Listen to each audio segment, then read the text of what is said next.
नमस्ते, मैं doctor Sanjeev Mishra, ENT and head neck surgeon, ILS hospital.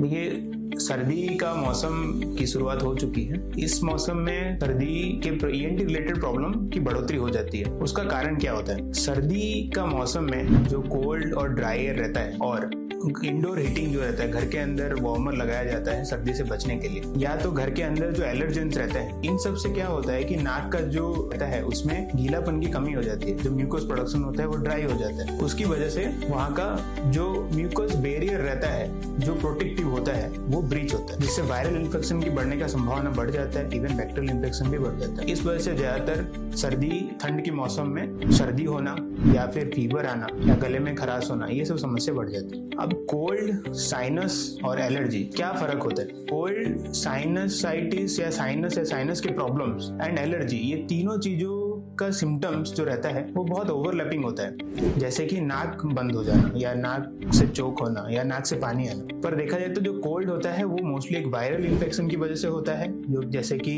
Rhino virus वगैरह जैसे सर्दी में ज्यादा बढ़ोतरी हो जाती है, इसकी वजह से फीवर या फ्लू लाइक सिम्टम्स आते हैं। पर जो साइनस होता है वो अगर यही सिम्टम्स अगर लंबे समय तक परसिस्ट करता है या रहता है तो जो म्यूकस प्रोडक्शन होता है, जो सर्दी रहता है, वो ठीक हो जाता है। उसकी वजह से हमारे जो शरीर में नाक के बगल में साइनसेस रहते हैं वो बंद हो जाता है और उसका इन्फेक्शन होना चालू हो जाता है, जिसको साइनोसाइटिस बोला जाता है। अगर साइनोसाइटिस डेवलप हो रहा है तो ऐसे केस में फेशियल हैवीनेस होता है, चेहरे पे भारीपन आना या हेडेक या जो सिक्रीशन नाक का जो सर्दी रहता है वो मोटा हो जाना, ऐसे सब प्रॉब्लम चालू हो जाता है। बाकी एलर्जी क्या होता है कि घर में जैसे एलर्जी वाले पदार्थ जैसे कि डस्ट हो गया या पोलेंस हो गए या फिर कुछ फाइबर के अंश होते हैं, उनसे एलर्जी चालू हो जाती है। इससे नाक से पानी आना या फिर सर्दी होना ये चालू होता है। तो तीनों में ये फर्क रहता है। कुछ ईएनटी रिलेटेड कुछ धारणा होता है जिसको हम ईएनटी मिथ बोलते हैं, जो कि विंटर के समय बहुत चलता है। जैसे कि अगर ठंड के समय है तो सर्दी होगा, तो ठंडी की वजह से सर्दी होता है, ये एक गलत धारणा रहता है। सर्दी होता है वायरल इन्फेक्शन और उसके साथ जो बैक्टीरियल इन्फेक्शन की वजह से होता है सर्दी, और वही सर्दी के सिम्टम्स को बढ़ाता है। सिमिलरली दूसरा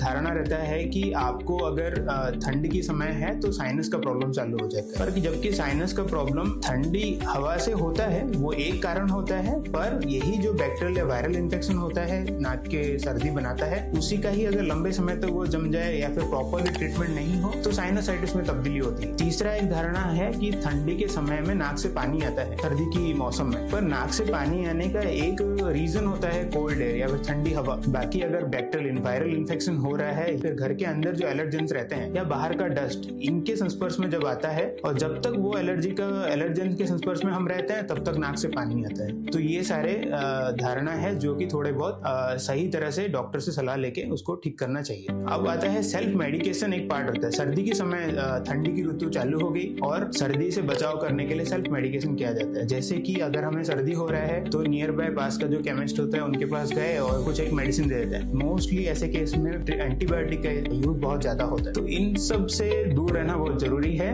देखिए, सर्दी के मौसम में ठंड होना या ठंड के रिलेटेड कोई भी प्रॉब्लम्स होना बहुत ही माइल्ड फॉर्म का रहता है या फिर बहुत ही साधारण होता है, जो अपने आप से ही ठीक होने का संभावना रहता है। इसीलिए कुछ होम रेमेडीज जैसे कि नमक पानी का गरारे करना है, नाक की सफाई करना है, या तो जो ओवर द काउंटर ड्रग्स जैसे रहते हैं पैरासिटामोल लाइक, तो ऐसे ड्रग्स को डॉक्टर की सलाह के साथ लेना चाहिए। अगर ये सिम्टम्स कभी क्या होता है कि ये बहुत बड़े समस्या का शुरुआती क्षण होते हैं, जैसे कि साइनोसाइटिस या ब्रोंकाइटिस या अस्थमा या निमोनिया, तो अगर यही सिम्टम्स है जो चीजें कॉमन कोल्ड जैसा प्रेजेंट करते हैं, उनसे अगर वो लंबा हो रहा है या फिर लंबे समय तक रह रहा है तो ऐसे समय पे डॉक्टर की सलाह लेना चाहिए और उसका ट्रीटमेंट करना चाहिए। धन्यवाद।